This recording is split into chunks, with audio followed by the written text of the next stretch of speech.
ఢిల్లీ వేదికగా బీజేపీ తీరుపై సీఎం రేవంత్ రెడ్డి మండిపడ్డారు. బీసీలను బలపర్చాలనే ఆలోచన ఆ పార్టీకి లేదన్నారు. జనగణనతో పాటు కులగణన చేయాలన్నారు. రాహుల్ గాంధీ సూచనతోనే తెలంగాణలో కులగణన చేశామని సీఎం తెలిపారు. బీసీల మేలు కోసమే ఉండమంటారు, బీసీల కోసం ప్రాణాలు ఇస్తామంటాడు మా బండి సంజయ్ సోదరు. మా ప్రాణాలు వద్దాయా? 42% రిజర్వేషన్ అడిగింది. మాకు మీ ప్రాణాలు వద్దు, మీ ప్రాణాలు మేమేం చేసుకుంటాము?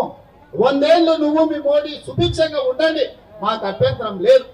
మాకు కావాల్సిందల్లా 42% రిజర్వేషన్ మా బలహీన వర్గాలు. అది కూడా మా రాష్ట్రంలోనే మేము చేసుకుంటాం అంటున్నాం. మేము గుజరాత్లో చేస్తామంటలేం, మేము ఉత్తరప్రదేశ్లో చేస్తామంటలేం. ఇవాళ అందుకే మోడీ గారికి విజ్ఞప్తి చేస్తున్నా, నువ్వు తెలంగాణలో మాకు అనుమతి ఇవ్వకపోతే ఇది దేశమంతా కారు చిచ్చులా వ్యాపిస్తుంది. మీరు అనుకుంటున్నారేమో గుజరాత్లో అంచి వేస్తామని, ఇది నిప్పు రగులుతుంది, దేశం మొత్తం వ్యాపిస్తుంది.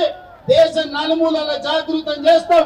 మా పెద్దలు హనుమంతనే చెప్పినట్టు దేశంలో అన్ని రాజకీయ పార్టీలను అన్ని సంఘాలను కూడగట్టాం. మీరు ఎట్లా ఢిల్లీలో గద్దె మీద ఉంటారో మేము కూడా చూస్తాం.